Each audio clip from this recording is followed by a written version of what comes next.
All right. Welcome everybody to 52 Living Ideas and a whole bunch of groups, and all of us are focused on the Tao. And today we're going to start with number 56, the format. Everybody is welcome to read their favorite translations of number 56. No comments, just read through, say whose translation it is and read through. And then, Amon and Jason are going to present their translation, and then we will have a discussion. Then we'll go to the number 57. That's the plan. Let's get started. Folks, go ahead and type an exclamation mark if you would like to read. We'll start with Quan, or you can either type an exclamation mark or raise your hand in Zoom. Go ahead. Okay, so translation by Professor Moss Roberts, stanza 56. Those who know it do not say it.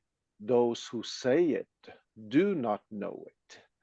Those who know by interaction shut and seal the gates and doors.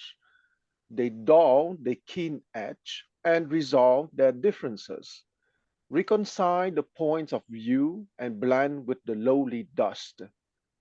This we call sublime at oneness. Favor affects them not, nor disfavor, neither advantage nor injury, neither honor nor dishonor. Thus, those who know are honored in the world.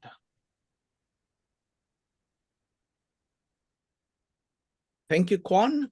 Anybody else wants to read? Okay, we're going to go with Nalini. Nalini, go ahead. Hi, it's a translation by Stefan Stennett. And sorry, take a second here. I think I lost it here. No problem. Sorry about that.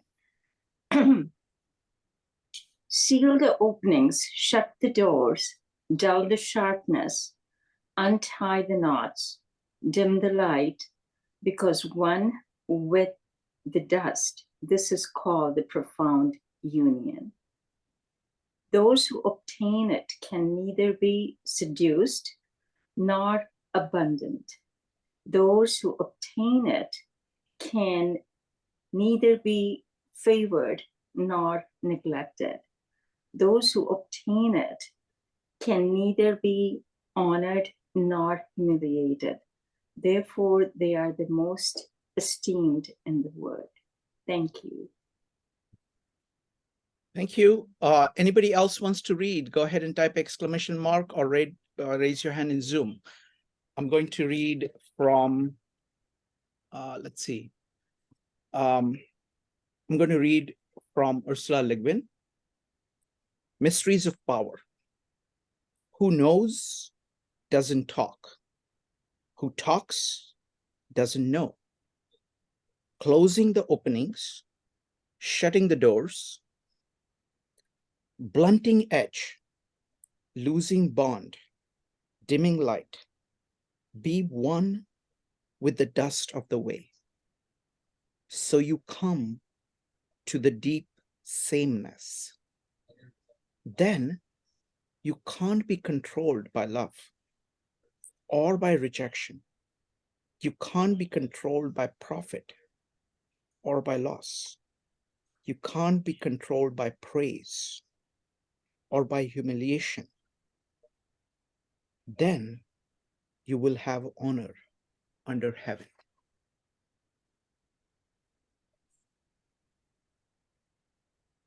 All right. Kevin, would you like to read?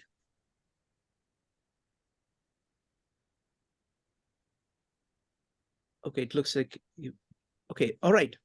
So if there is nobody else, let's go with Jason and Amon. Let me escape here. So I'm reading off my version. There we go. Chapter 56, the valuable Tao. Those who know don't speak. Those who speak don't know. Those who know close their mouths, shut their door, blunt their sharpness, untie their tangles, harmonize their light, and are together with dust. This is called mystic, profound togetherness. Therefore, they cannot gain and become closer. They cannot gain and become distant. They cannot gain and become advantageous. They cannot gain and become harmful. They cannot gain and become valuable. They cannot gain and become base because they are already valuable to the world. All right, thank you, Amam. I I I think this one so a lot of things are repeat from chapter 52, talking about close their mouths, shut their door, blunt their sharpness. But it's go more, untie the tangle, harmonize the light, and are together with dust. So I think there's the first line. I think is everybody translate basic the same thing, right? That's the those who don't know speak, those who speak don't know. I think that's all the translation get the same. Everybody get the same translation, and I find out the difference is here. This word called tong, and most of the translation will translate as unity, oneness, blend, tong, okay? So I choose the word together, which you probably don't see in other translation, or 玄同, profound or mystic togetherness. Most of the translation will translate as mystic or profound oneness or unity. I think unity probably the most popular translation because that's the translation of Tong. But I disagree on this translation because I think Tong means together. Okay, like classmate called 同学 study together. There's no unify. Okay, just sit together side by side. I think that's what the text means because you are together with dust. You don't become one dust, you don't become a dust, become the dust or something. You just together with dust. Okay, so I think that's the important thing.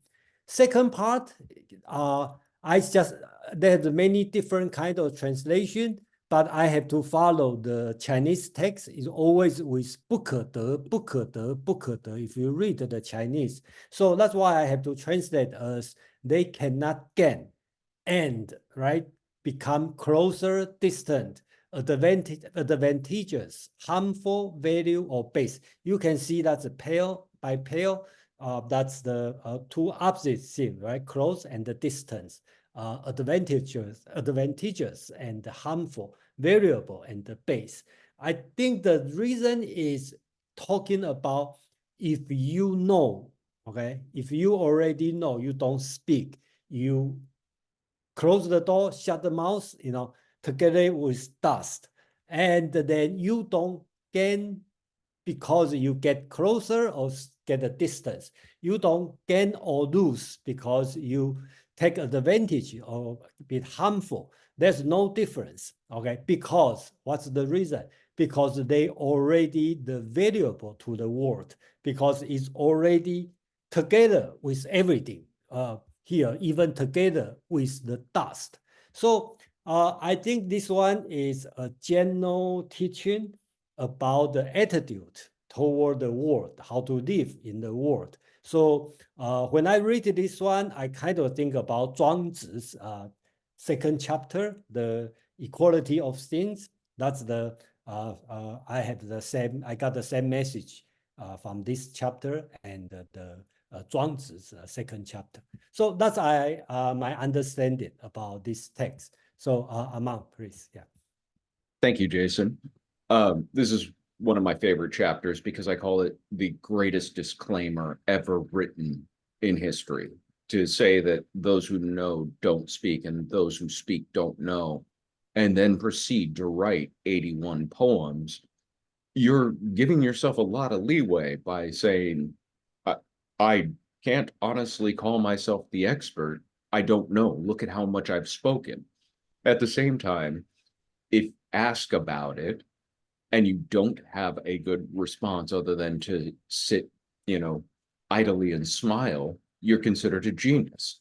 So in some ways, I love this chapter for the precedent it sets as to what constitutes valuable insight and knowledge in the Chinese tradition.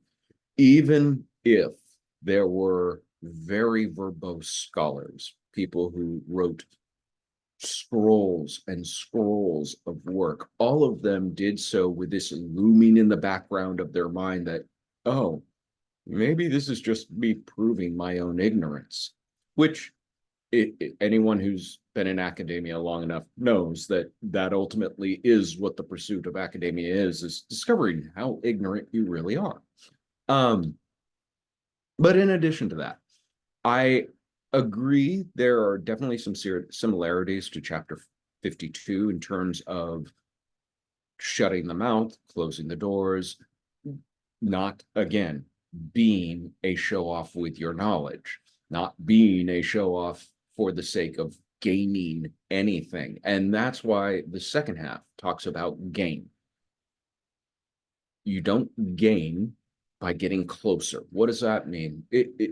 By sidling up to people, by getting better relations with people. Are you gaining the Tao? Nope. Well, if you reject people, go off into the hills and remain distant and are a hermit, is that how you gain the Tao? Nope. Is it because you've been blessed with good fortune and you take advantage of every opportunity? Nope. Well, is it because you crush your enemies, see them driven before you, and hear the lamentations of the women? Nope. And I absolutely stole the opportunity to give a Conan quote. All of these are, you can't gain it this way. But the last refrain, you're already valuable to the world, is tied to that mystic, profound togetherness of being with dust. Not seeing anything as greater or lesser, not dissolving the distinction of dichotomy that all human beings live under. That's what it's aiming at. That's what it's kind of advising. I can't say teaching because it's very hard to get that teaching out of this, but the advice that's being given here is a warm-up, a starter course to understand that all the other pursuits, all the other things that you may have to do in life, form relationships, climb the rat race ladder, et cetera, those aren't bringing you closer to understanding the most valuable thing in the universe, how the way it is, the Tao that is the universe. Yeah, I love this chapter. It's one of my all-time faves. Thank you, Amon. Folks, would love to hear from you what you thought of the chapter. Go ahead and type an exclamation mark or raise your hand in Zoom. Yeah, who don't know can speak. So Kwan, go ahead. Yes, I have a lot of problem with the first two lines because I talk a lot. So um, that being said, uh, I think that the Tao can be understood as either a manual of deep meditation or a manual of strategy. Okay, I always like to bring people back to the time when the book has been written, supposedly 25 centuries ago. Let's not forget that at the time, the feudal nobility were becoming quite weak. There were no king who was capable to be the acknowledged arbiter or the acknowledged ruler of the land. So there were a lot of small fights among the principalities. And if we read the last 7 lines, favor affects them not, nor disfavor, neither advantage nor injury, neither honor nor dishonor. Thus, those who knows honor in the world. So it can be understood at a deep level as someone being completely in his infinite awareness and is above the world of phenomena of honor, dishonor, gain and benefit, and loss, and etc., of course.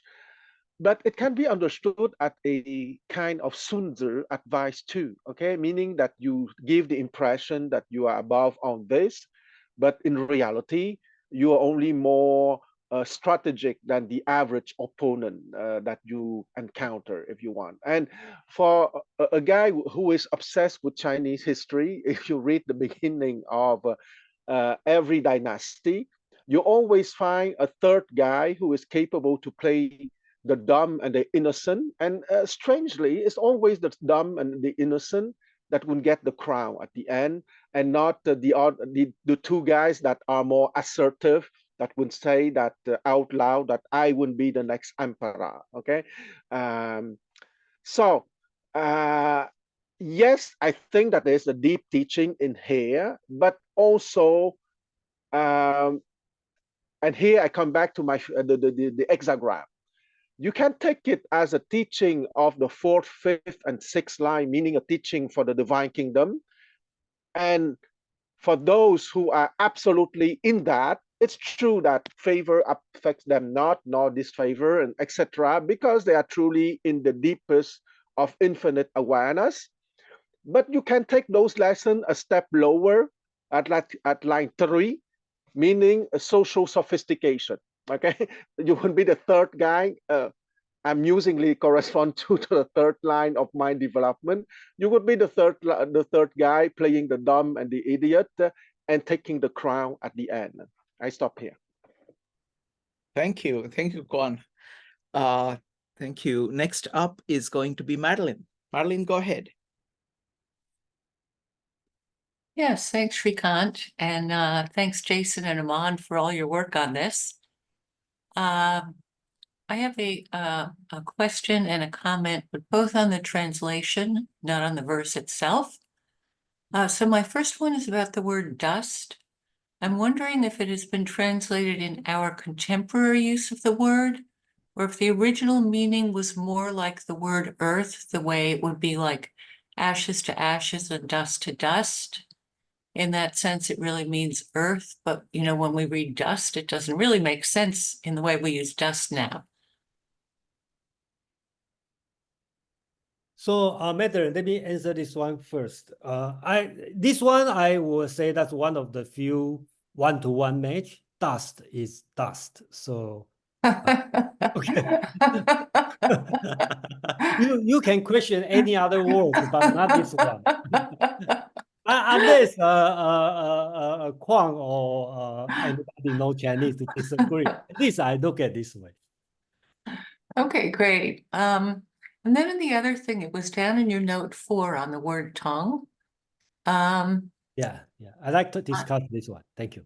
Yeah, I thought far more clearly than anything that you put in the notes was your example of two people studying the same thing side by side, quietly in harmony.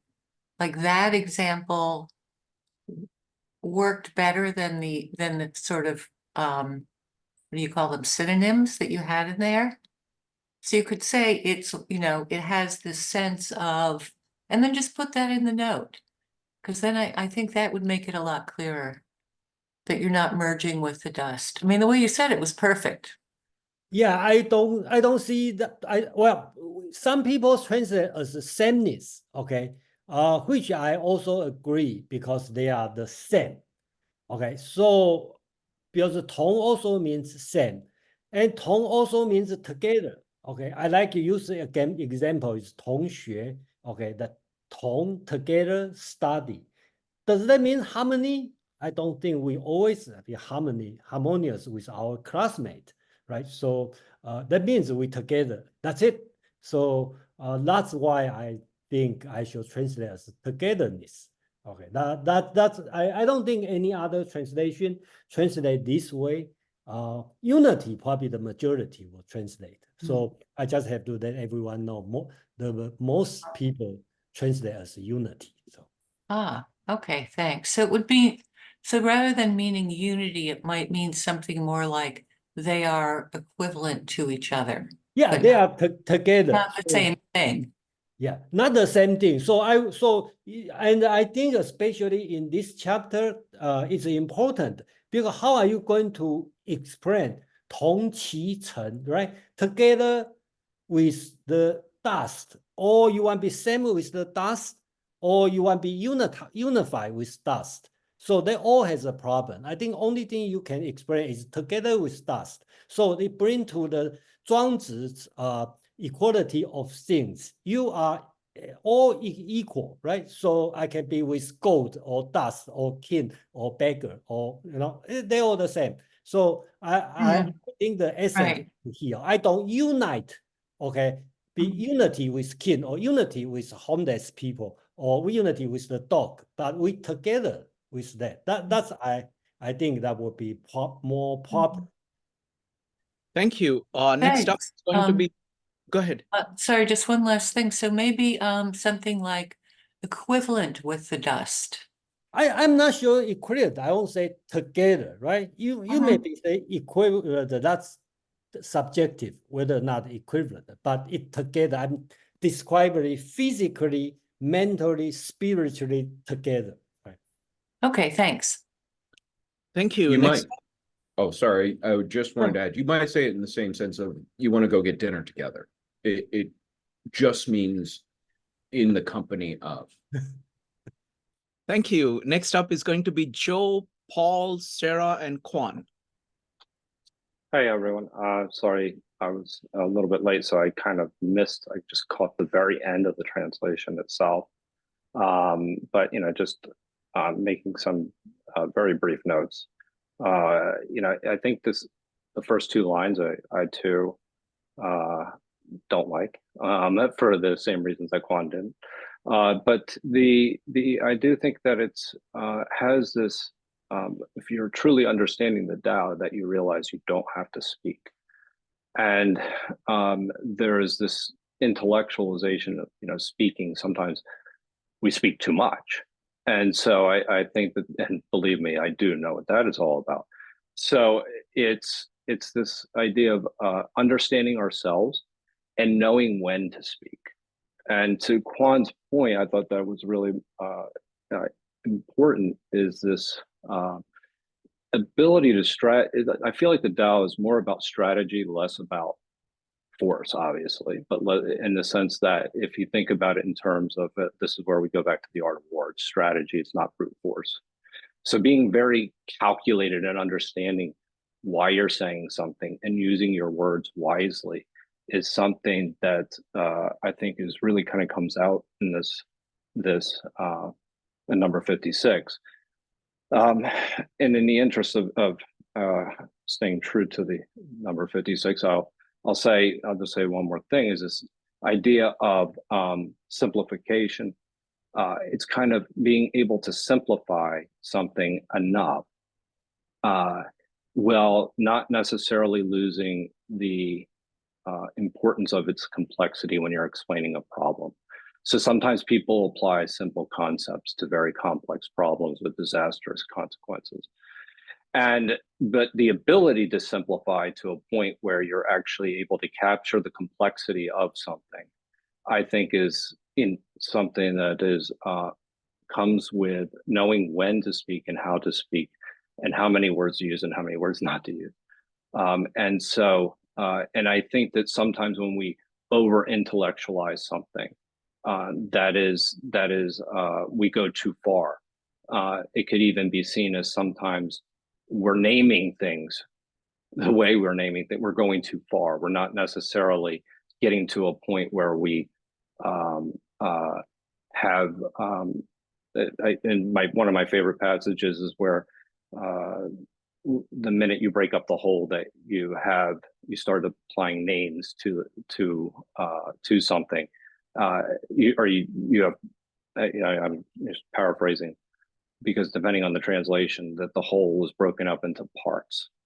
And then when you break it into too many parts, that to me is where it's unwise, and you should not speak. So anyway, those are just some brief thoughts that I have. Thank you, Joe. Next up is going to be Paul, followed by Sarah. Paul. Yeah, I had Madeline's question, but I wasn't totally satisfied with Jason's. Well, it's just dust. Dust is dust. But I just want to ask one more quick thing about that. And there's an association. I might just be rephrasing Madeline, but there's an association in the English language with the word dust and what you might call the transience of all things. Like everything becomes dust eventually.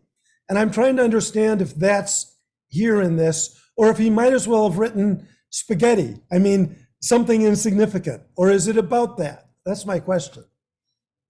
Let me take a crack if I can, Jason, because we were talking about this in the chat a little bit, and Kevin was kind enough to actually put the etymology that I typically do about that term, shed, which really is just small soil. That's all it means. The association of ashes to ashes, dust to dust is us bringing our preconceived Western paradigms onto the text. The text is not saying anything of that ilk. If anything, it's meant to be something more akin to rolling around in the dirt, being simple child making mud pies. It's just as plain as can be, as plain as can possibly be imagined. And the attempts to elevate it or to sort of associate it with some sort of metaphysical or cosmic meaning is almost what it's preaching to you not to do. Give that up. Stop trying to make being with the dirt a glorious thing any more than it is glorious to be a child playing in mud pies, because that in itself is as simple and as authentic as a human can actually be. So yeah, I think that the idea of ashes to ashes, dust to dust, these connotations of Western culture are just leaching in here, and they're completely absent in the Chinese zeitgeist. Yeah, I just like to say the small dirt, that's a simplified Chinese, and then actually I just put in the chat, okay? Actually, if you base on the traditional Chinese, that means the deer and the earth, okay? So when deer is running, they have something fly up. That's the dust, okay? Let's put this way. It's a traditional Chinese. It's deer plus dirt, deer plus dirt. So that's the dust. So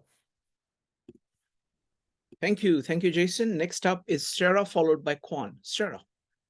Sure. I just wanted to kind of agree with what Joe was saying. Like, I really took away this chapter was about self-reflection and humility.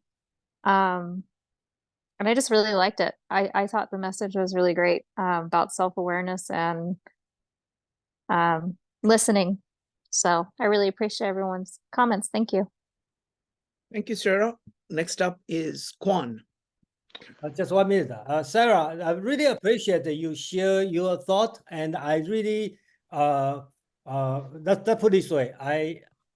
I always put the original meaning, try to put, but I try not to limit everybody thinking in a different way. I think that's the purpose of reading this. Okay, so I just thank you for sharing your thought. I always want people to think in your own reflection, not my explanation. Yeah, thank you. Thank you, Jason. Next up is going to be, let's see, Quan, followed by Joe. Quan. Yes, I want to come back to the general idea of deep philosophical thinking or mysticism, even with the words and intellect, because the intellect is the poor guy having a very large shoulder, receiving all the blows. But I think that on the contrary, if you read all the spiritual literature of the world, most of the time, those people would always start by saying that the intellect is lowly and is not capable to do this and that, but end up writing a lot of stuff. So I think that philosophy needs to pass through words, and there is a way for the intellect to combine words, images, metaphor, to go to what I already named the event horizon. Okay, it is possible to go to the event horizon, and if it is not possible to express it as clearly as possible to go to the event horizon, it's not real philosophy. Okay, because philosophy has to be stated as clearly as possible, and it is not only in the Western tradition, it's also in the Chinese tradition. The only thing that is the Chinese language is more allusive and poetical than, let's say, the Greek language, which is more analytical and structure in its own nature. But it's not because the nature of the Chinese language being more poetical and less analytical doesn't mean that philosophy or mysticism cannot be expressed in words. On the contrary, I would say that if a mystical experience or deep philosophical experience cannot be expressed in word, I would humbly make the hypothesis that it is mumbo jumbo, because if your deep philosophical experience is true, you must be capable to express it, taking into account the nature of the language in which you speak. Okay, so it is not a surprise that in the Western tradition, the highest principles is called logos, and in the Chinese tradition, the highest principles is called Tao.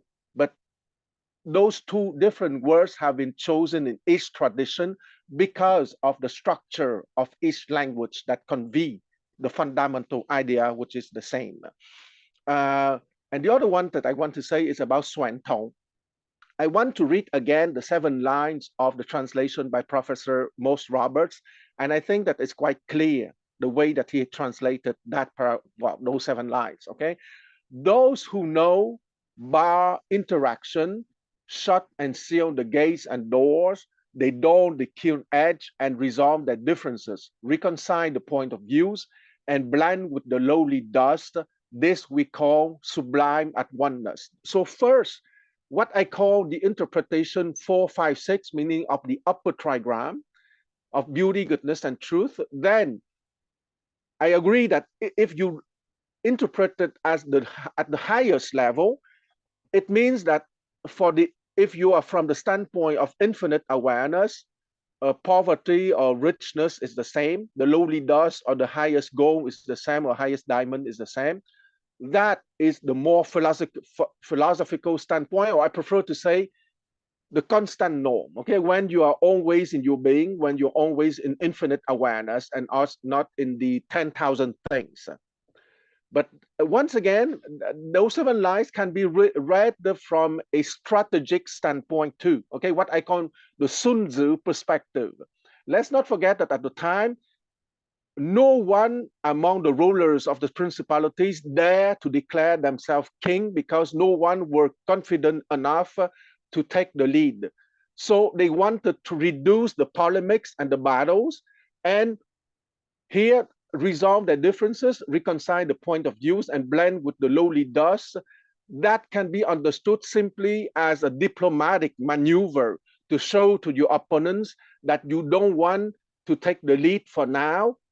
And this we can sublime at oneness. And I agree with the very down-to-earth interpretation that has been given 10 minutes ago, meaning that they are simply together.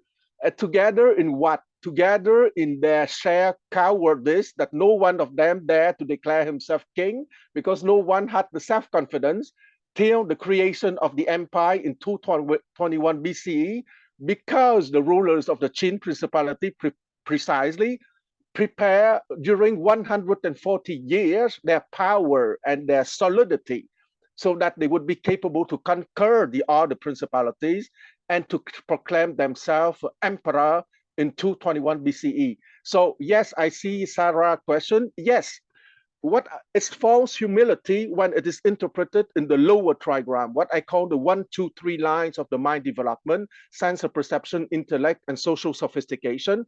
So I would say that the Tao Te Ching, for me, can be understood as false humility or strategy, to use a nicer word than false humility, as strategic lessons if it is at the level of awareness of the animal kingdom of 1, 2, 3.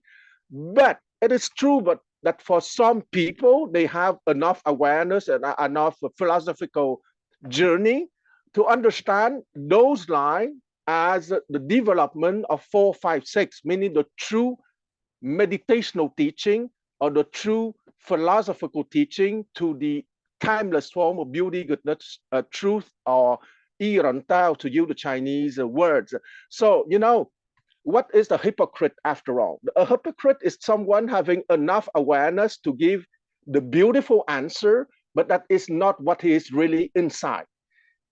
But the true one is that what he say correspond exactly to what he is inside. So that's why I distinguish the strategic understanding, the line 1, 2, 3, or the true philosophical understanding, line 4, 5, 6. I stop here. Thank you, Con. Amon. Yeah, I want to say I appreciate Kwan's interpretation and know that, yes, there could be artifice in the Tao Te Ching. And even this chapter almost says as much, that I'm writing this down means I'm making stuff up. I'm not giving you truth with a capital T. But at the heart of the teaching is reconciling paradox. So in not giving it, did he also give it at the same time? This is the perfect moment to share the fable that goes along with the writing of the Tao Te Ching for those who are unfamiliar. It's really short, but the legend goes something like, after becoming disillusioned with court life, Lao Tzu mounted his water buffalo, renounced all his civic duties, and headed out to the west to live out his days as a hermit. And when he reached the city gates, the sentry there recognized him and asked him to write down his wisdom before he left. And he said, no. And he said, fine, you can stay the night overnight in prison. So faced with imprisonment and at the threat of corporal punishment, Lao Tzu scrolled out 81 chapters, handed it to the guard, said, let me be on my way. And the guard, excited, opened them, and there was the Tao Te Ching. This is not how the text was actually written. It's the fable of how the text was actually written. And it is, once again, this reconciliation of, is this artifice or is this something genuine? What is the truth? And the truth is, it's beneath the text. Someone wrote the text. Somebody had something very profound to say, but the text won't capture all of it. It'll just give you a taste of it and get you thinking about it. Thank you, Amon. As both Jason and Amon have invited us to give our alternate interpretation, let me give you mine. I really love Ursula Le Guin's translation because I think she captures the spirit of Dao De Jing really well. And in her translation, I would highlight just 4 things. One is the title of number 56, which is Mysteries of Power. So what are the mysteries of power? That's what this is about. Then there is a couplet in the middle. Be one with the dust of the way, so you come to the deep sameness. And then it ends with, then you have honor under heaven. Okay, so really the heart of it is in the middle. Be one with the dust of the way, so you come to the deep sameness. My understanding of it is that Tao it has a profound respect for reality itself. not higher things or lower things in reality, but reality itself, which is like the base that you have to keep coming back to. And dust here is basically all these particles, it's basically the constituent of reality itself. You are one with the dust, which can take many, many different forms. It can become a person, it can become the king or the beggar, it doesn't matter, but it's the dust. It's really the basic material. That's why, she talks about the deep sameness. So if you become one with the deep sameness that runs through everything, and that is what Tao, being in accordance with Tao is about. So it doesn't look much. It's very simple as a child. It can be very unrefined. It doesn't matter. It is not about the refinement. It is not about what you can say, what you can show other people. It is being in touch with the deepest thing in reality, being one with reality. And that's why again and again it talks about the child. Again and again it talks about the valley, the lowest point to which everything comes and returns and comes from. And that's what he's talking about with the dust. And then say, if you do that, then you will have honor under heaven. So this kind of an attitude of being one with the Tao, that being so much more important to you than any honors that man can give you, or others can give you, or your own ego can give you. You are going back to the honor from heaven itself, the infinite itself, the Tao itself. That's how I understand this. Right. So next up is going to be Nalini, followed by Paul. Nalini. Hi. Thank you for all the explanations. I was looking at it and I tried to read it several times.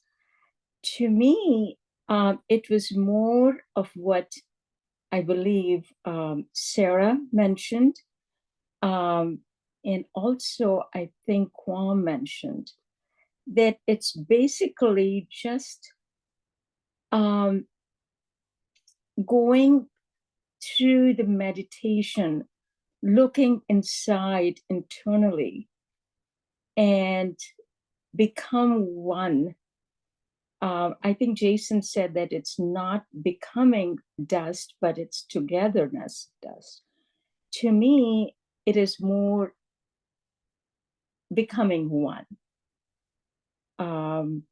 Whether it's dust or it's Tao or whatever it is.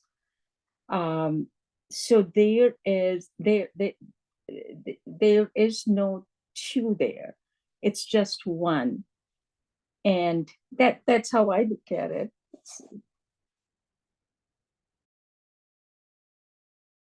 Thank you, Nalini. Next up is Paul.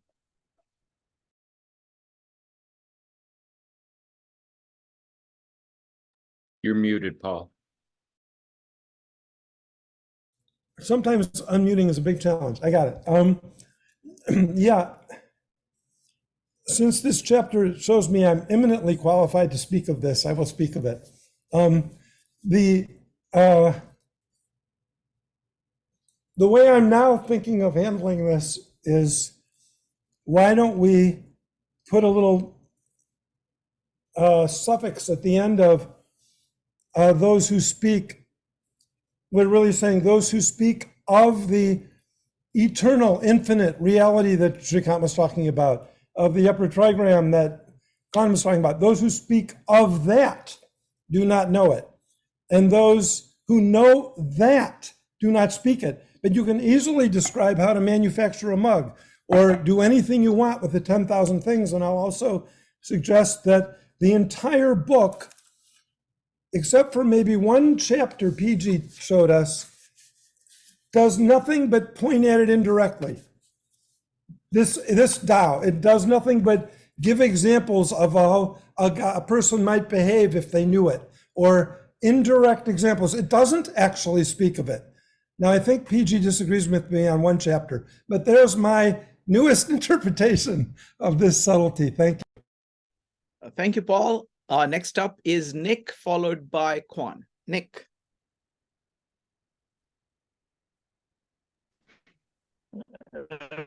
Yes.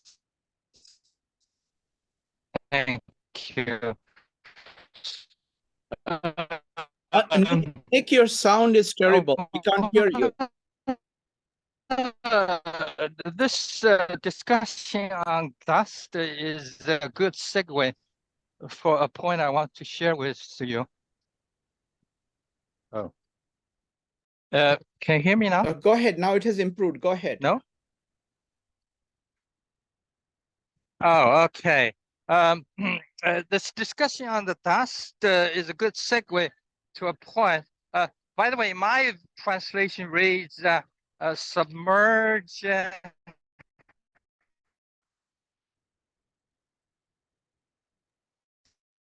Okay, Nick, we can't hear you. Can you log out and come back in and fix the sound? So it doesn't use that specific dust word, but nevertheless, whatever the interpretation.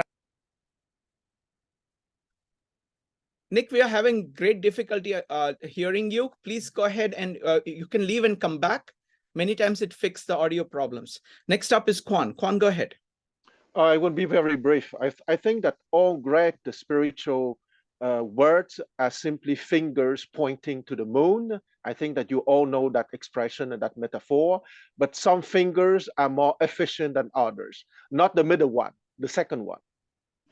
Thank you. Thank you, Quan. Next up is JP. JP, go ahead. Bhagavad Gita, the part where Ajna is trying to really know what Vishnu is. Once, I think I'm getting his right name, Ajna. Excuse me if I'm forgetting. But he has learned everything Vishnu can express upon what he's supposed to do in the coming war, the world that will follow, what his duty is. And he asks Vishnu to finally reveal what Vishnu is about. And Vishnu says, "You will see me in a million ways." I forget the translations exactly. I didn't look, I apologize. "You'll see me in a million ways. You'll see me in a million lights. You'll see me with a million weapons. You'll see a million lives of me. You'll see a million things. You'll see so much. But no matter what it is, you won't still have really seen anything at all. And when you're done seeing this, you won't be able to even remember what it is you've seen." In this way, I think we never really speak of the Tao. We can have these great conversations and we can have these great introspections on what these verses mean with these wonderful translations. But again, even stepping away from what we say today, I'll think about it and I'll have to come back to the Tao Te Ching again to start over with the true form of God or Tao. Thank you. Thank you. Thank you very much, JP. Or Aman, go ahead. Thank you. I wanted to add something after Paul's feedback, because the idea of the suffix that we need to add to those who speak of X, it's not there. And it's very intentionally not there for a number of reasons. As much as we may love or hate that very opening chapter, it leaves a lasting impact. It makes everyone who reads it suddenly have a little bit of imposter syndrome. And sometimes that's probably a really healthy thing. But contextually, as Quan was talking about the time frame where this would have been written, and this being a manual for teaching a little princeling about how to rule, that advice that people who appear to know are not the ones who are speaking. That the person who comes into your throne room and says, "Here, I've got an answer for your problem on the Western Front," that is not the person you just want to take at face value. You want to absolutely be skeptical of that. You want to scrutinize that. So there's additional layers just in that opening that I think are wonderfully profound and are great for someone who reads it to never forget that, oh, yeah, no one is the all-knowing guru. That everybody can get a step better in some way or another. And maybe there's somebody who's not putting themselves forward. And that's the person you should scrutinize. That's somebody you should talk to, because they're not speaking, but they may have tapped something or know something that everyone else has missed. Thank you, Amon. Next up is Nick, followed by Kevin. Nick. Hi, am I audible? Yes, much better. Go ahead. Okay, apologies. I missed maybe last 5 minutes, but I'll nevertheless make the point. The discussion on the dust is a good segue to another point I'd like to share. By the way, my version of translation reads for that particular phrase, submerged turmoil. It doesn't specifically use the word dust. And nevertheless, whatever the interpretation, I think it's part of his rhetorical device, which leads to a bigger point, togetherness. So here, I want to differentiate this word togetherness, unity, oneness, from another often Chinese concept of harmony. And this is similar to the Western philosophical tradition that not all unity is harmonious. There could be perverted type of unity. And obviously here, the choice of the word togetherness rather than unity, maybe rather than harmonious, is something striking for me. Thank you. Thank you. Thank you, Nick. And Yeah. thank you for fixing the audio and coming back. Go ahead, Jason. Yeah, thank you, Nick. I think that give me a chance to explain the togetherness and the harmony or unity. Okay, so I insist to put in the very direct way, togetherness. So when you see together, some people may think about harmony. Some people may think about unity. Some people may think about sameness. I think that's your choice. But that's why I decide to use the words more close to the original text. So you have your own way to interpret. So that's the reason. Yeah. Thank you. Thank you, Jason. And I really appreciate the systematicness with which you do it, because it just provides the base for everything. So and the kind of the sameness of the method also is a great way, because as we go from verse to verse, depending on the same method, I think it's invaluable. Thank you. Next up is Kevin, followed by Quan, and then we will go to number 57. Kevin. Yeah. Yes. Thank you. I would, Brother Jason, would you share back the chapter 56? You look the whole context structure. It's comparative. It's I think during speak, I guess Jason can highlight those Chinese. Hold on. 56. Yeah. Which text? Yeah, 56. For example, let's line by from 知者不言，言者不知。This one. Yeah. So that's one from speaker and voice, right? If basically your context is know and speak, knower don't speak. A speaker is not a know. So that's one comparative. If you separate the second line, it's three pair. Three pair you see use each, you see the 对门，对 is 孔 it's like a hole compared to door. People I like a door, I need to walk out. You see the doorway, how about a closed door? How about block the hole? Another pair is about 蕊 and 风. So another pair is about light and dust. It's here is how do you balance those things? From a contemporary, a modern day scientific view, straightforward.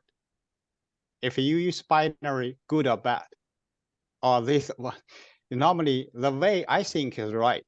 Other people could be wrong. However, you need to balance those. Just now we put it beautiful, like Jason, you mentioned that's your option, and a kind of harmonization. You see here on this is first. This is a 3 pair, right? You look at the last one, also 3 pair. Yeah, This one also 3 pair. 轻疏, Su, closer, in Li, English, closer distance. 利害, benefit and harmful.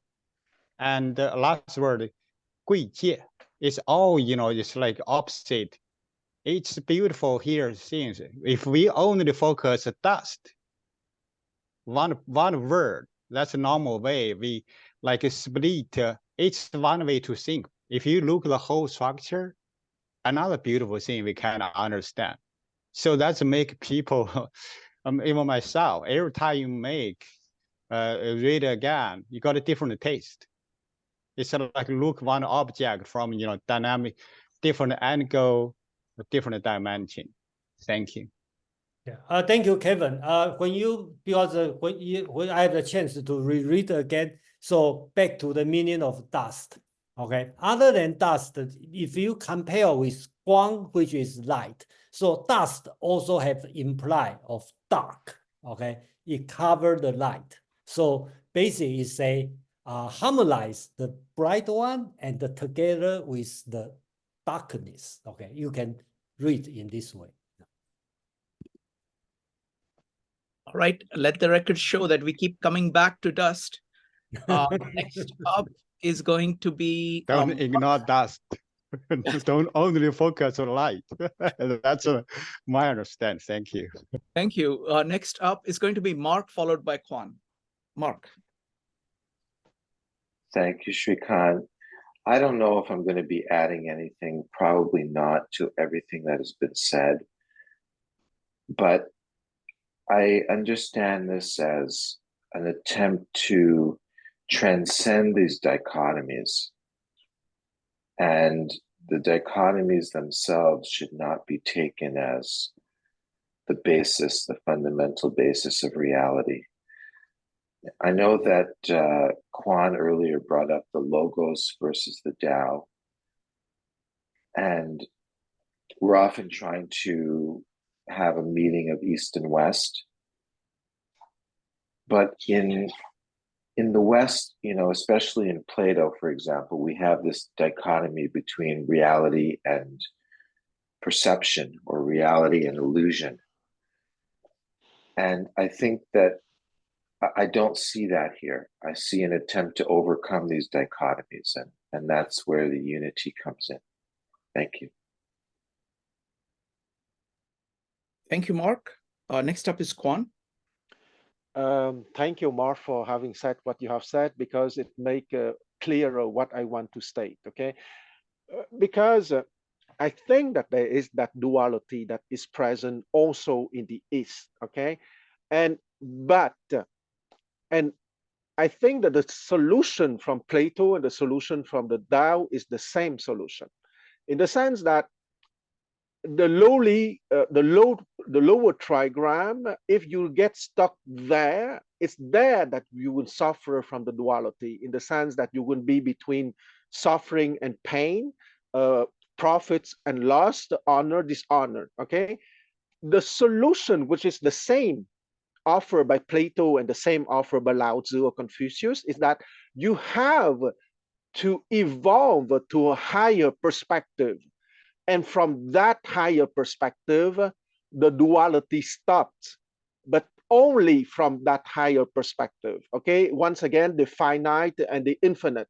If you stay in the realm of the 10,000 things, the realm of the finite, you wouldn't suffer duality. But if you go to the realm of the infinite, from there, the duality is only a play for you. Okay, and I'm sorry to bring another philosophy, but I think that Vedanta explained that extraordinarily well. Okay, Shrishti Drishti Veda, or Drishti Frishti Veda, or Shunyata.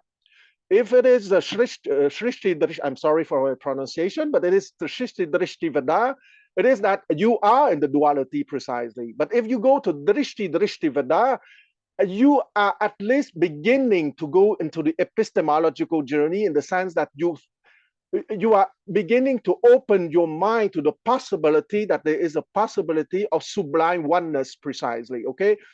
Xuan Tong, and here I want to come back to my original comment that it has a link with that, because Arthur Whaley and Burton Watson translate Xuan Tong as mysterious leveling. Okay, but mysterious precisely refer to transcendental or to the infinite, and leveling is not the sense that you are going down. On the contrary, you level the duality because you get the powers of the mysterious. Okay, Shrikant, what is the title that Ursula Le Guin gave to that to the order? Is the powers or something like that? Mysteries of power. Okay, exactly. Okay, of powers. It is that mysterious powers that give you the infinite, and from that infinite, you are capable to have Xuan Tong, meaning, according to Whaley and Watson, mysterious leveling. But here, I agree that does mean does and nothing more. But from that higher perspective, from the perspective of the infinite, or the third lesson of the Vedanta, which is the highest, Shunyata, that does, which is simply does, is not lower than the diamond or the gold. But to see that really in your heart and your soul, you have to go in that famous epistemological journey to get to that infinite perspective that Plato called episteme. Okay, episteme, most of the time it's translated as knowledge, but I think it's a very lame translation. Episteme should be translated as infinite or infinite awareness. I stop here.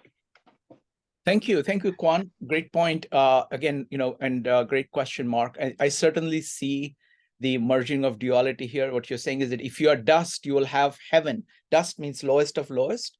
You will have heaven under the highest of highest, the heaven. So there is this oneness. And similarly, like even logos, all things are made through logos. So creation, all concrete things are made through logos. So there is a oneness between the infinite and the finite.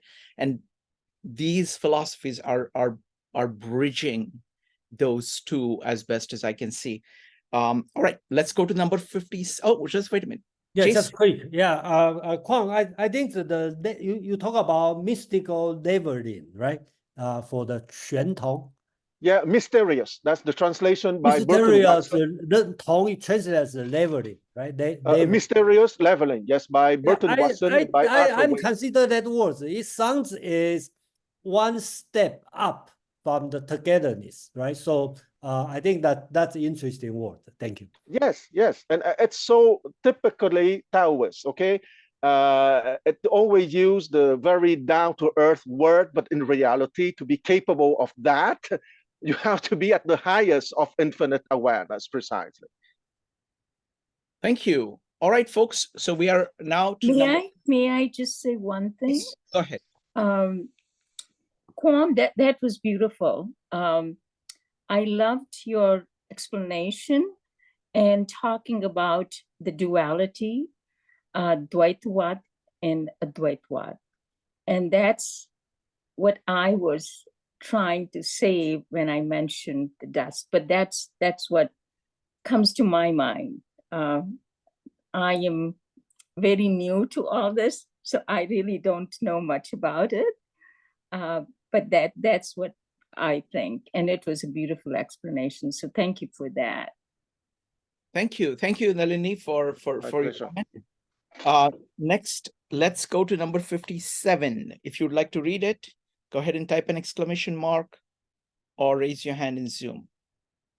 Let's have a few readings, and then we will go into Jason and Amon's translation. We'll start with Joe. So I'll read the Jia Fufang one. Rule a nation with justice, wage war with surprise moves, become master of the universe without striving. How do I know that this is so? Because of this. The more laws and restrictions there are, the poorer people become. The sharper men's weapons, the more trouble in the land. The more ingenious and clever men are, the more strange things happen.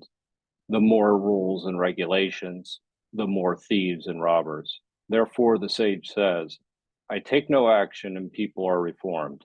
I enjoy peace and people become honest. I do nothing and people become rich. I have no desires and people return to the good and simple life. Thank you. Next up is going to be Quan. Quan, go ahead. A translation by Professor Moss Roberts, stanza 57. Rule kingdoms by right, wage war by deceit. To win the world, forsake ambition. How do I know that this is so? The more thou shalt not for the world, the more the people are deprived. The more devices that bring gain, the more the clan and kingdoms bane. The more that clever crafts expand, the more strange artifacts abound. The more the laws and writs declared, the more that crime and violence spread. Hence the wise in Rome have said, may we undergovern and the wronged uplift themselves. May we remain inactive and the wronged right themselves. May we forsake ambition and the wronged enrich themselves. May we have no more desire and the wronged keep their simple ways. Thank you, Quan. Next up is Sarah. I'll have to tell you who the translator is later. The government is best administered with virtue. The army is best directed with strategy. The people are best ruled by giving them freedom. How do I know this is so? By the Tao. The more restrictions are enacted, the poorer the people become. The more soldiers patrol the streets, the more disorderly the city becomes. The more officials are crafty and cunning, the harder the people are to control. The more laws and orders are issued, the more thieves and robbers abound. The wise ruler says, if I practice restraint, the people will reform themselves. If I love peace, the people will become peaceful. If I am not greedy, the people will become prosperous. If I practice simplicity, the people will remain simple. Thank you. I'm going to read Ursula Le Guin. She calls it being simple. Run the country by doing what's expected. Win the war by doing the unexpected. Control the world by doing nothing.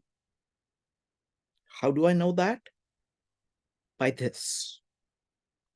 The more restrictions and prohibitions in the world, the poorer people get. The more experts the country has, the more of a mess it's in. The more ingenious the skillful are, the more monstrous their inventions. The louder the call for law and order, the more the thieves and con men multiply.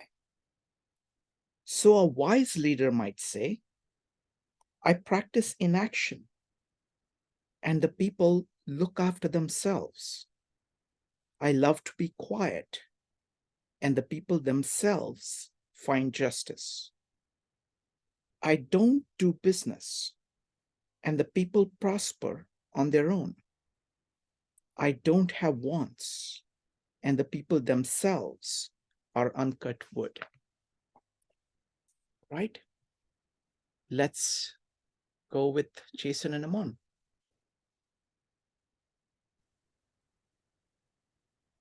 All right.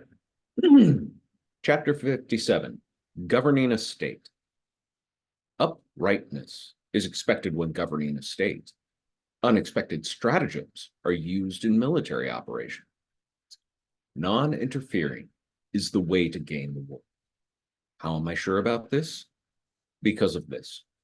The more prohibitions the world have, the more impoverished people become. The more advantageous tools the people have, the more confusion happens in the state. The more cunning and skillful the people become, the more oddities, unexpected things are produced. The more legal orders are issued, the more bandits and thieves there are in a state. Therefore, the sage has said, I practice Wu Wei, but the people are civilized all by themselves. I prefer tranquility, but the people are upright all by themselves. I practice non-interfering, but the people become rich all by themselves. I have no intention, but the people become naturally plain all by themselves. Thank you, Amang.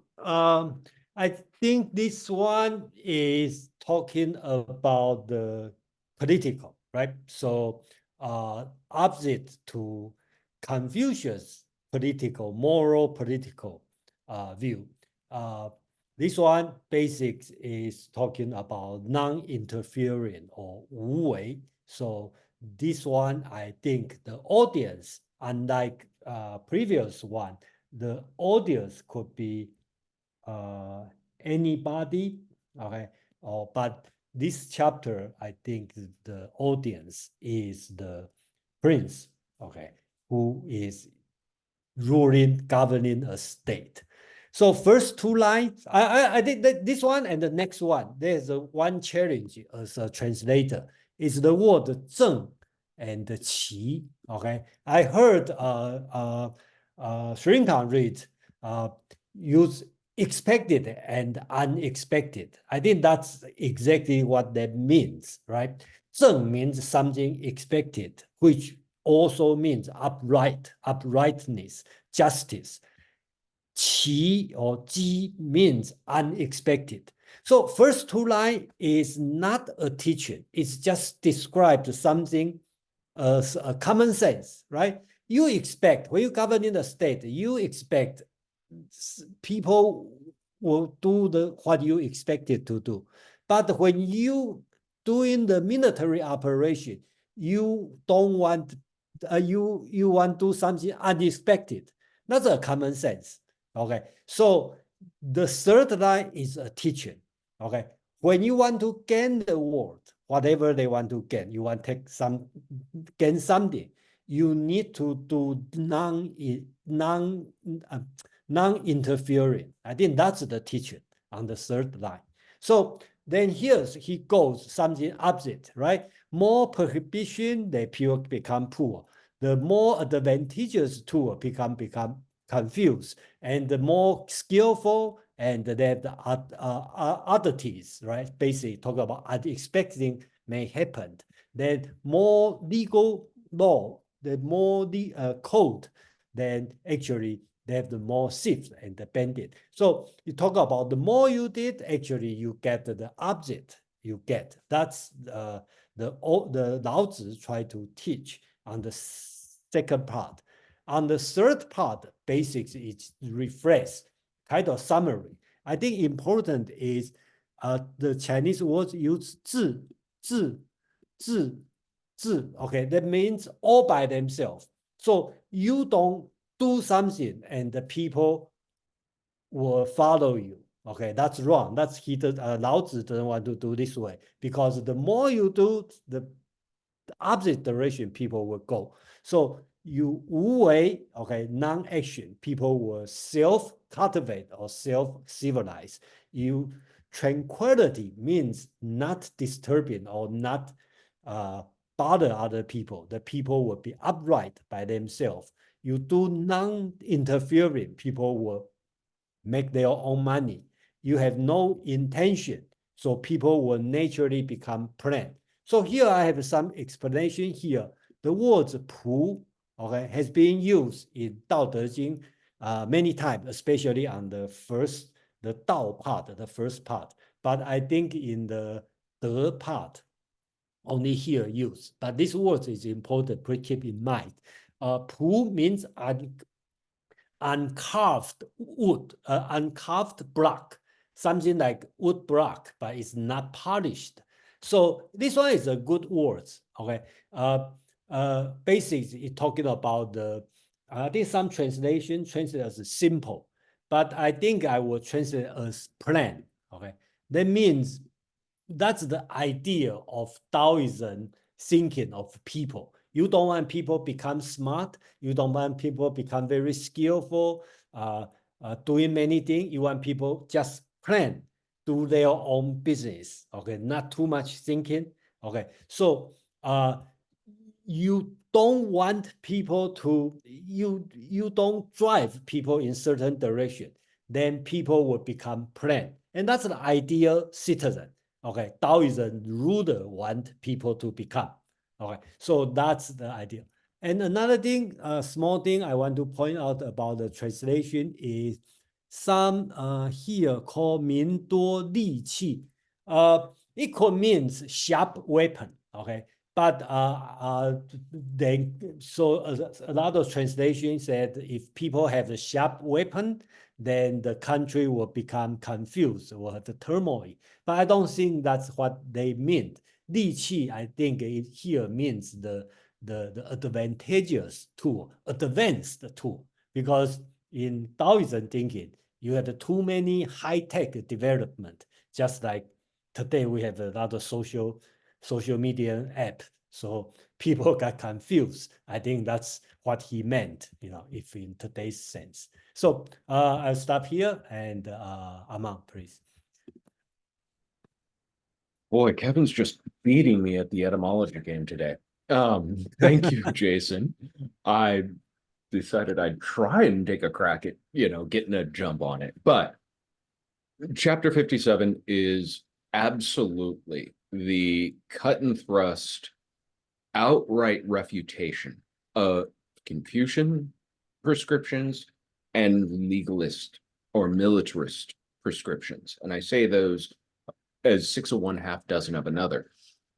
Really having had the experience now of doing translation with Jason of not just the Dao De Jing, but also the Art of War and also the Analects. Something like the opening salvo here leaps off the page at me when you use a term like zheng, which in going back and forth, we settled with uprightness because uprightness or rectify are the two most common ways that word was translated throughout doing the Analects, and that is directly at the center of Confucius' prescription for governance and society. Unexpected stratagem, being clever, being able to, utilize spies. These are the tactics and stratagem or advices given by Sun Tzu. And so here you've got two lions of Chinese thought, followed by the advice to not interfere. And I appreciate Jason's way of translating, retaining certain Chinese terms, because Wu Wei didn't factor into any other translation I heard, but Wu Wei is a central concept of the Taoist prescription of how to do anything, let alone govern a state or govern a kingdom or an empire.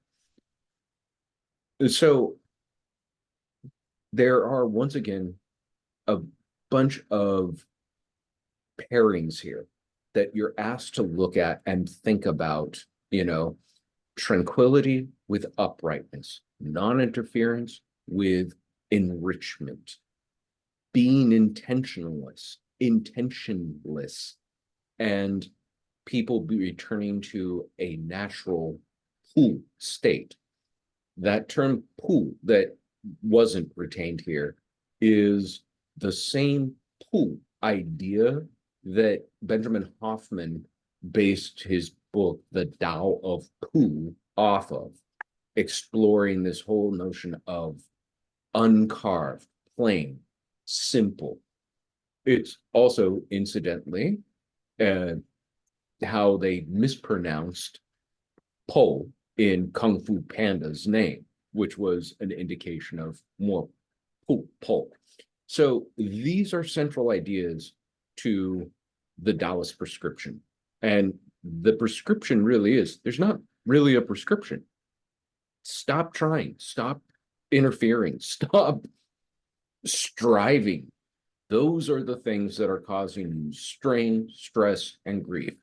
Being too clever by half, you are actually doing yourself a disservice.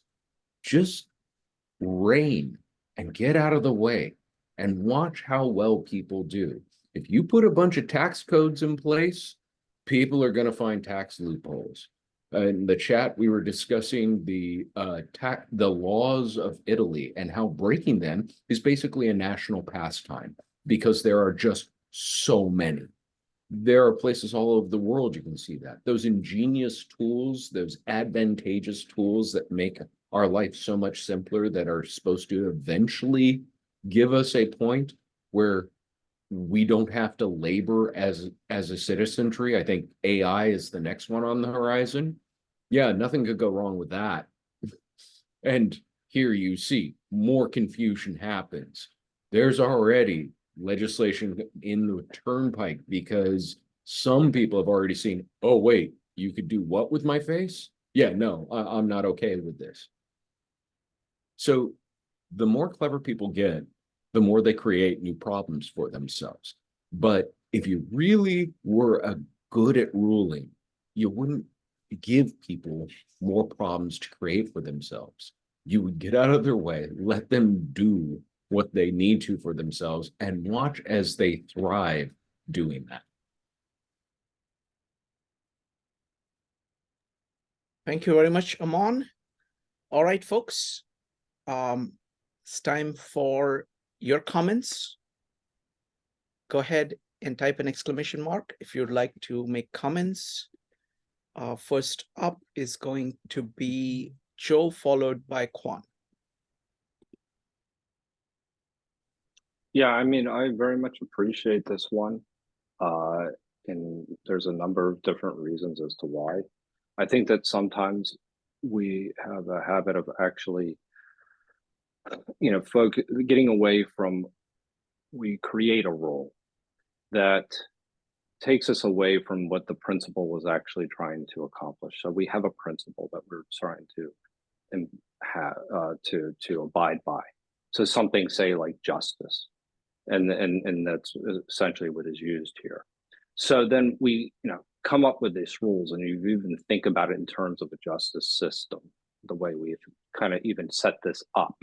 And I think about it, one of these examples that we could actually use that from current day was when the United States had a rule that there would be 3 strikes and you're out. And this idea that automatically you received a certain punishment associated with this, with a certain number of offenses, then you're going to answer this problem with a rule. And it went horribly wrong.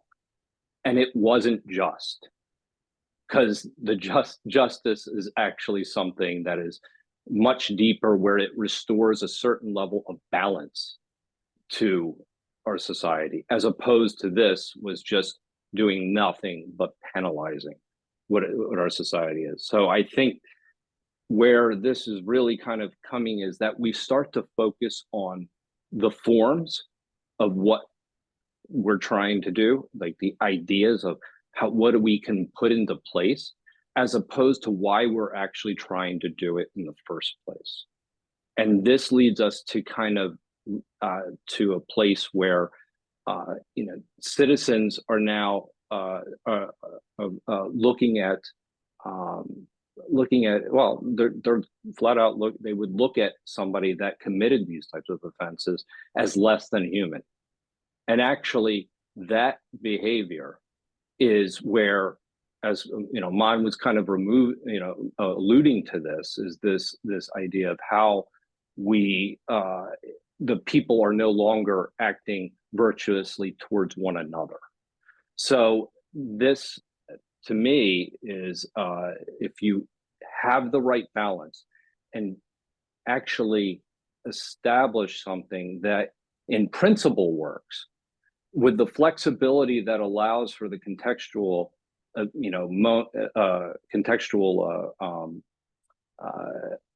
ability to take into the context as to why somebody did something in the first place, as opposed to just arbitrarily punishing them for doing something, then I think that provides a greater flexibility that we then have, that allows us to look at each other in a much more forgiving way. So, I mean, those are some of the just initial ideas, but it's goes back to this idea of prescription, almost to what Aman was alluding to. I'm going to prescribe as to how you're to punish someone else. And this, as you know, Aman talked about, exists in various areas, the idea of the tax code. So, I mean, it's any time that you impose too much rule over and to get the outcome that you want to happen, then it goes horribly wrong. Thank you. Thank you, Joe. Next up is going to be Quan, followed by Connie. Okay. I want to start with reading the last 4 lines of my translation. May we forsake ambition and the room enrich themselves, and may we have no more desire, and the room kept their simple ways. What I mean by that is that the fish always rot by the head. So I think that what is interesting in this stanza is that we come back to the very Chinese principle that the people at the top have to be role models, okay? Either from the Taoist perspective or the Confucianist perspective. Because I am less excited by the other lines, and here I will explain why. The other lines suggesting not to interfere, for example, the more that clever crafts expand, the more strange artifacts abound, the more the laws and writs declare, the more that crime and violence spread. It is absolutely true in principle, okay? It's very difficult to go against the inner logic of those 4 lines that I just read. But I would like to give you a very practical example coming from a great dynasty of Chinese history.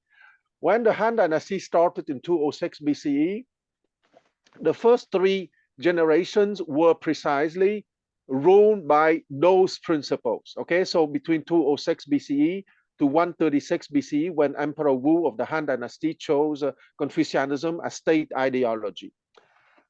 When the Han Empire started in 206 BC, they were out of a major civil war.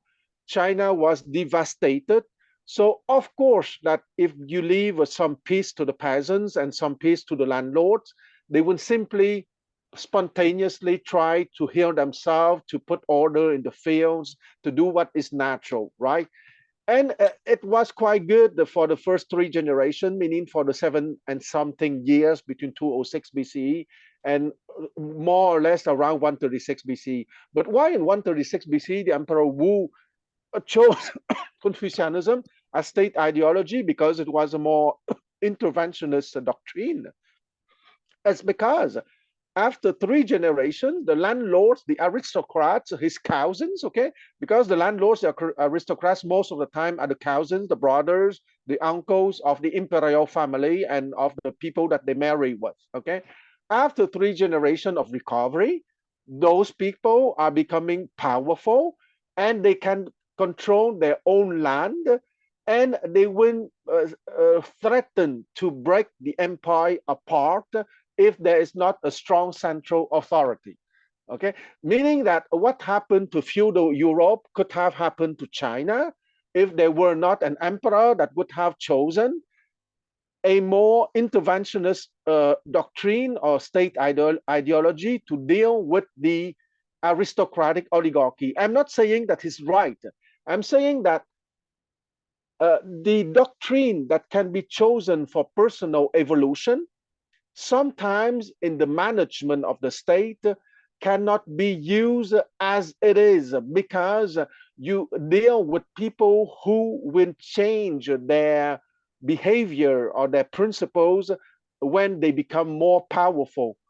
So here, if the goal is to maintain the empire, meaning that the goal, one of the sub-goal of the goal to maintain the empire is to have the tools and the personnel to check the aristocrat in the provinces, less Taoist laissez-faire would be not the appropriate tool, but rather interventionist Confucianism would be the appropriate tool. So once again, I don't think that I am not having the pretension to give a general answer. I'm just giving a practical example having happened in Chinese history, which shows that what can be very beautiful on paper or for personal evolution sometimes is not appropriate at all because of the specific situation of the state management. I stop here. Thank you, Kwan. Kwan make the point. I need to make it clear something here. So first, the historical account, I no doubt that Kwan is 100% correct, and I agree with your analysis. So forget about the which one is good, which one is bad. Let's go back to the text itself. So before I share my disagreement, I have to make sure Huang agree with me. I think you are more Confucianism than me, right? Do you agree? That's what I want to say. Let's say that I am for both, but I say that it depends on the circumstances. On the personal level, you have to be Taoist. On the state level, you have to get a mix of the two, meaning that the high people in position of power have to be Taoist, but you have to get some Confucianist structure. Okay, so here, let's go straight to the text here. Here, I've been very insist one thing, okay? Here, the Wu Yu, right? Most of people translate as I have no desire, and I translate as I have no intention. I believe when Kwang's interpretation and my interpretation is different, would be happen here.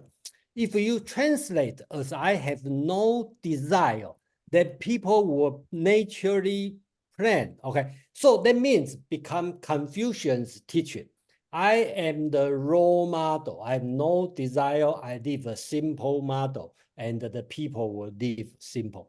But here, I think Taoism is different than Confucianism. So the leader is not playing a role model. Okay, so I'm not talking about which one is good, which one is better, which one is more effective. I'm talking about the essence of teaching. Taoism teaching, unlike Confucius teaching, the ruler should be a good model. People follow the model. Taoism is not. Taoism kind of treat people as distance. So I have no intention to do something on these people. They will become something by themselves. That's Taoism's teaching, which is very different than Confucius' idea. That's I need to point out. I'm not saying who is correct, who is more practical, but I'm talking about the teaching itself. That's it. Yeah. If I can take 10 seconds, Jason. Please. I think that Jason explained it marvelously, okay? That I agree absolutely with his explanation. And that is why, if you apply the Taoist perspective, the empire would disintegrate within one generation, Jason. Hold on. Okay, we don't talk this one. If you say this one, I will say I will happy empire crop. Okay, because people are happy. So that's my argument. And I would say to you that if the empire collapsed, people would not be happy because there would be no one to maintain peace and order. But I stop here because I know what you will say and it would be endless. So this is basically Confucian, like Confucian, Taoist, and Taoist, Confucian talking to each other as best as I can tell. So this is just wonderful conversation. Great, thank you. Next up is going to be Connie, Sarah, and then it's Madeline and Paul. Connie. My question went way back to the very beginning when we were reading, and I can't seem to put this in my head. Jason, on the third paragraph, I don't know if you want to put it back up again. The word but, I know this is going off on the third paragraph where it says but on this, but yeah, each one of them, and it's followed by but. I'm not following the logic of but when you're compare, I am Oh, not, okay. yeah. So But you don't follow it. I use the words but, right?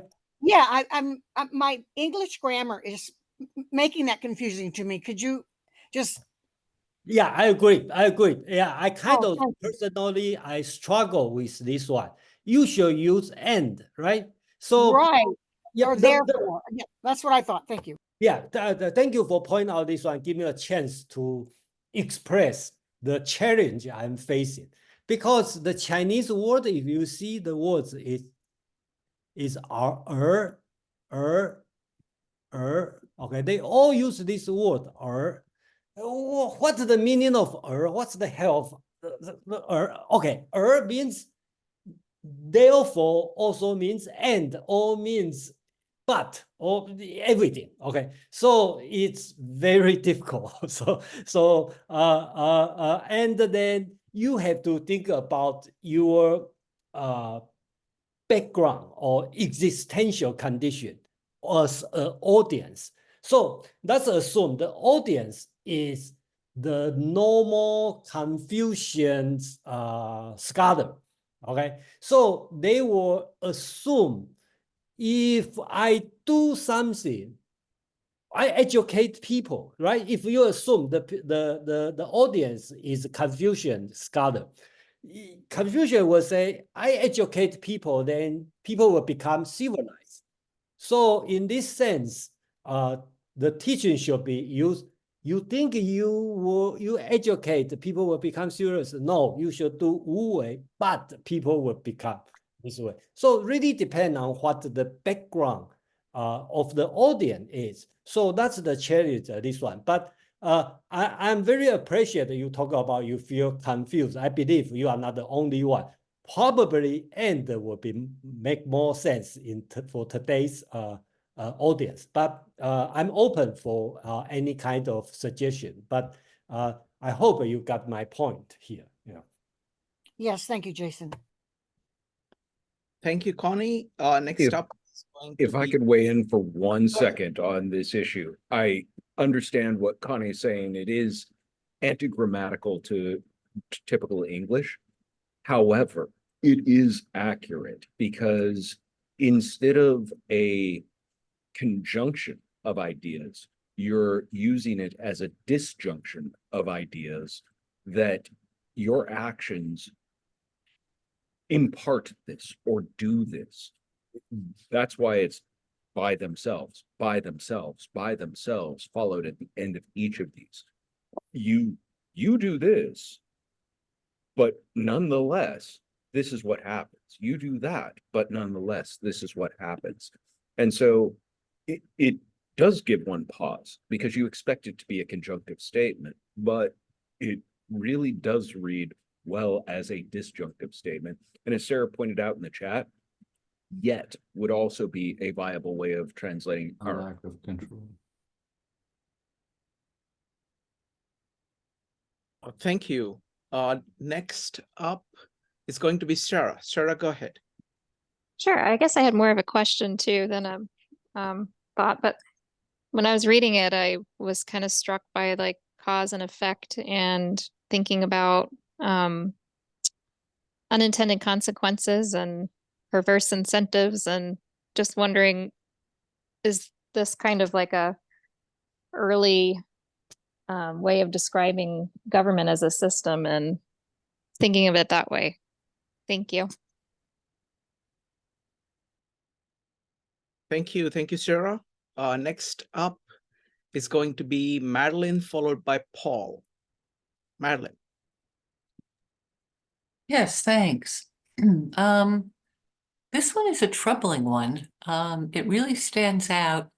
There are others that are prescriptive, like one of the recent ones we read, like withdraw into your home, close the doors, shut the windows, bar the gate, don't let stuff in from the outside, could be interpreted as, as advice on how to govern the state, or it could be interpreted as advice from a wise man saying, retreat into yourself, get centered, don't take in all this junk from the outside world into your mind.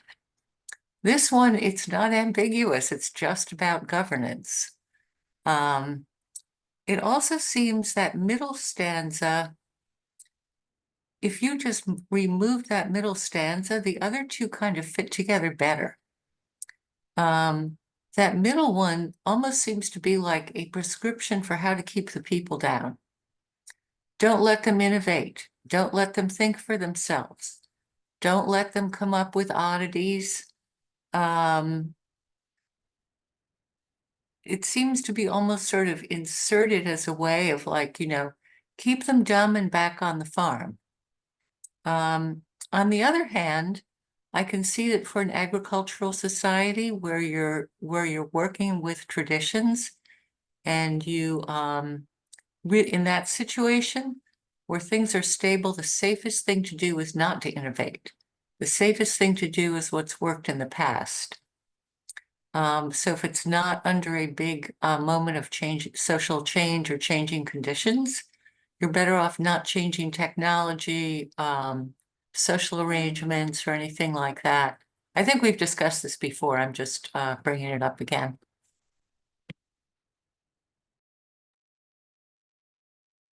Thank you, Madeline.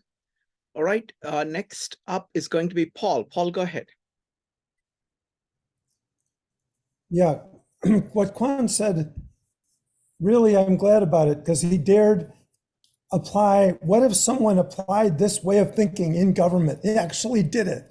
I mean, and I just want to talk about ways of reading this book.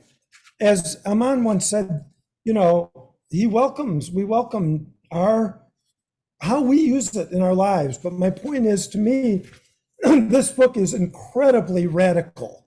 It's at the far radical side of two poles that emphasizes, as Srikant said, the formless, the basic core, the eternal. And when a world like ours, when we're in a world like ours, in a culture like ours, in a society like ours, where we're so far on the far other side of that, you could even look at it as big government versus small government. And what are the people at the top thinking? But we're so far to the other end that this is so refreshing and poetic, and it's like gives you a thrill just to even think this way. But I prefer to hold it in my head as that radical pole. And of course, as Quan said, you need the other pole too. You need the regulations, you need the structure. So it's just all about context. But if one reads the book as this beautiful poem of that radical view, it's fantastic. So it's just a way of thinking about the book. Jason. Let me respond to Paul. I really appreciate that you see this work is a very radical idea, and that I say it's very radical. Is that practical? I don't know. Okay, I will argue non-philosophical writing is practical. It's practical. It's not philosophical. Radical is the only purpose. That's what I want to argue. So. I just want to let people know how radical you can be, right? If you read this one, okay, Wu Wei, you can read as a ruler, I do nothing. Let my people do the work. So I have no interfering. Let other people interfering. So this one becomes the very harsh legalism, right? Basically, the ruler just hide behind, do nothing, just have the minister do the harsh work, reward and punishment. So actually, Han Feizi have the 2 chapters, interpretation of Laozi. Okay, so that's how he read Laozi and become legalism. So you can be very harsh. So one thing I have a disclaimer here. You read it, you decide what you want to do. We are not going to be responsible for any consequences. So. All right, we have the standard disclaimer. Please use Tao with your own responsibility and with care. Next up is going to be Mark. Mark, go ahead.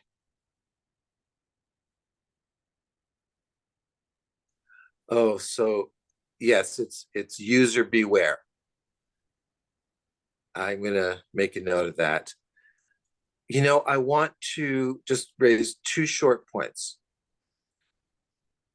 One is to try to reconcile Quan and Jason in terms of the dispute before about the ruler being a role model in Confucianism, or as Jason is arguing, no role model, let the people do what they want, as they will, non-interfering Wu Wei.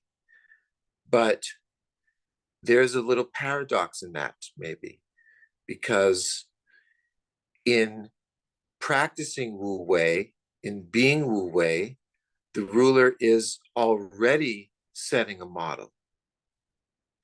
So I'll leave it at that. The other point is that I think this chapter, I always understood it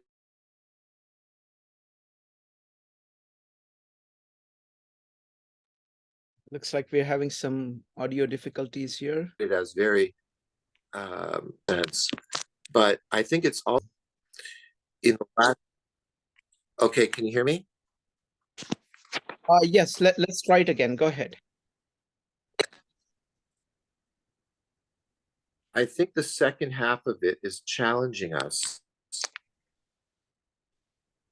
to define, think about what Jason means by civilized. They will become civilized, upright, rich. We have to be careful that we don't misinterpret what these things are, because we know, I think Madeline has mentioned, you know, close the doors, close the shutters, don't mix in, don't stand on your tiptoes. There are a lot of things that we shouldn't do, but this is also suggesting that through Wu Wei, we will have something civilized, upright, rich, and perhaps naturally plain. So we have to gather from the whole work what it means to be rich in this sense, what it means to be civilized, and so on. Thank you. Quan, did you want to respond to this? Yes, and but if there are people before me, I will wait for my turn. Okay, let's wait. You know, Mark, the other Mark just came in again. Mark, would you like to comment? Yeah, sure. Can you hear me okay? Yes, go ahead. So I just wanted to comment overall. I haven't been to too many of these, but I'm very impressed by the level of discussion here. In the Tao Te Ching group I was in before, there was just kind of like this reverential attitude towards the text, where there was like no critical viewpoint. It was all kind of hermeneutical, kind of like people interpreting the Bible or something. Oh, like, Mark, what does it mean is the only question. Mark, could you speak more into your mic? It's very faint. Yeah, I'll try. Can you hear me now? Better. Yeah. So in the past, in discussions I've been in about the Dao De Jing, the approach has been very hermeneutical or devotional, where the only question is kind of like, what does the text mean? Not like, what is its value, or what is its historical context, or what is the perspective for a ruler or for an ordinary person, etc. So I find the general level of discussion here to be much higher than I've ever experienced before with regard to this text. And I particularly appreciated the polemic kind of between Jason and Quan about Confucianism and Taoism. I know that, you know, they may have felt like it was kind of sidetracking the discussion a little bit, but I found it intensely interesting. And I really appreciated that. That's all I want to say. Thank you. Well, thank you. Thank you, Mark. I think it's the testimony to both, you know, the approach that Jason and Amon bring to the table of actually trying to commune with the text as best they can, and then actually trying to hear what other people have to say. In addition to that, there is a whole bunch of people like Quan and many other people who have spent a lot of time with Tao Te Ching, and you know, this forum is such that everybody feels comfortable expressing what they think. and sharing it with each other, even when they disagree with people. And I think as a result of that, everybody is better off.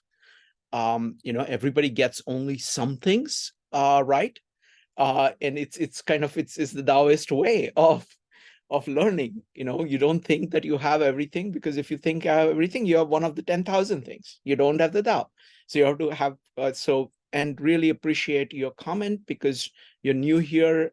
So you can see some things that most of us, we do this every day, on a daily, weekly basis. So we don't notice it. So thank you. Really appreciate that. All right. Next up is going to be Nalini, followed by Joe. Nalini. Actually, my question has been answered. It was about that use of the term or the word, but. I was very confused by it. As Connie said, I couldn't figure out. And then Sarah mentioned, I believe somebody said that Sarah mentioned yet instead of, not instead of, but that might be a way to understand it. So I think I got my answer, because it was confusing to me too. Thank you. Thank you, Nalini. Next is going to be Joe. Yeah, I just want to make a comment because this idea of whether or not we should stay still or change, and I think that this is something where I think what the Tao actually offers in this particular area is that it asks the question, more or less, how to work within nature and not work against nature. And so I can provide an example of that. So if we think about it in terms of why restrictions are put into place in certain cases, it's because there's a desire for certain outcomes, and those outcomes may or well be good outcomes in certain cases. However, when we try and make a rule for everything, then that becomes a little bit more problematic. And what happens is that it turns into almost like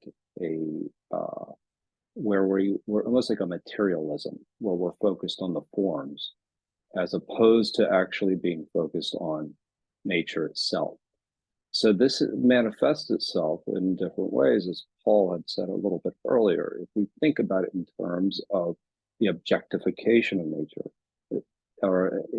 Paul talked a little bit about like how it's kind of radically different from where we are. It's very different in the sense that it's different from the way the two world superpowers at this particular moment in time are functioning. They're functioning mostly based on materialism and this idea of how do they get more, not necessarily how they actually work within nature, but rather how do they conquer nature. That is literally how some technology is used. So I think that this idea of how to work within the natural order of things and having principles that enable the flexibility for both the appropriate types of innovation that go along with nature versus the innovations that try and dominate nature, I think that that's a desirable outcome.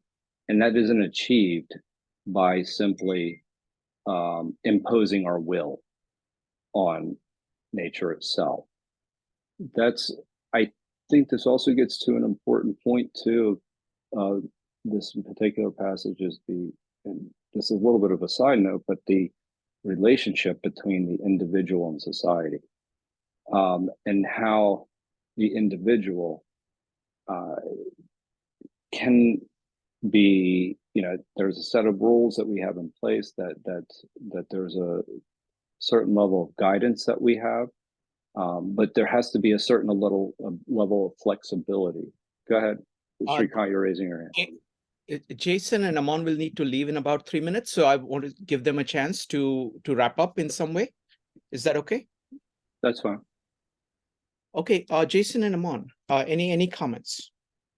No, thank you, everyone. I have a happy 2 hours. So I'm happy to any comment, suggestion, criticize, different opinion. That's why I'm here. So and thank you, everyone. I see you next week.